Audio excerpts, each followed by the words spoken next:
นายอีกข้างหนึ่งหรือเขาจะนับถือนายฝ่ายหนึ่งและดูหมิ่นนายอีกฝ่ายหนึ่งท่านทั้งหลายจะรับใช้พระเจ้าและเงินทองพร้อมกันไม่ได้เพราะเหตุนี้เราบอกท่านทั้งหลายว่าอย่ากระวนกระวายถึงชีวิตของตนว่าจะเอาอะไรกินหรือจะเอาอะไรดื่มและอย่ากระวนกระวายถึงร่างกายของตนว่าจะเอาอะไรนุ่งห่มชีวิตสำคัญยิ่งกว่าอาหารไม่ใช่หรือและร่างกายสำคัญยิ่งกว่าเครื่องนุ่งห่มไม่ใช่หรือจงดูนกทั้งหลายบนฟ้า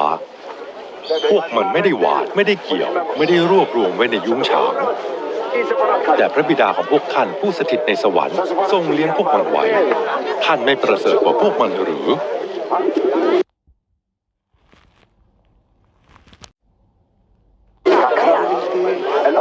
มีใครในพวกท่านที่โดยความกระวนกระวายสามารถต่ออายุของตนให้ยืนนานขึ้นอีกนิดหนึ่งได้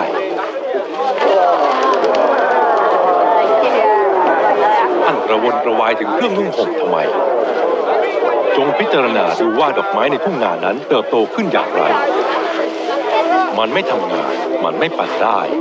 แต่เราบอกพวกท่านว่าแม้แต่กษัตริย์ซาโลมอนเมื่อทรงบริบูรณ์ด้วยศักดิ์ศรีก็ไม่ได้แต่งพระองค์งามเท่าดอกไม้เหล่านี้สักดอกหนึ่งแต่ถ้าพระเจ้าทรงตกแต่งหญ้าที่ทุ่งนาอย่างนั้นซึ่งเป็นอยู่วันนี้และรุ่งขึ้นต้องทิ้งในเตาไฟ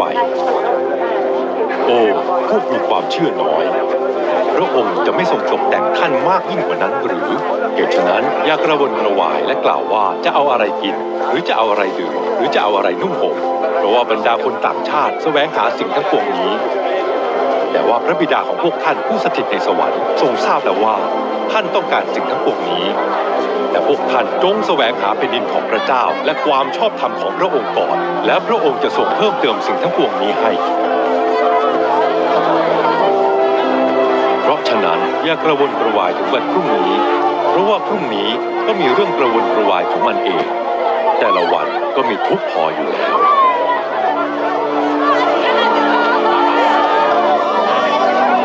อย่าพิพากษา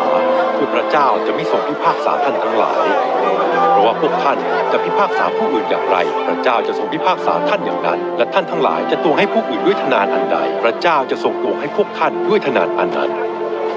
ทำไมท่านมองเห็นผงในตาของพี่น้องของท่านแต่กลับมองไม่เห็นไม้ทั้งท่อนที่อยู่ในตาของท่าน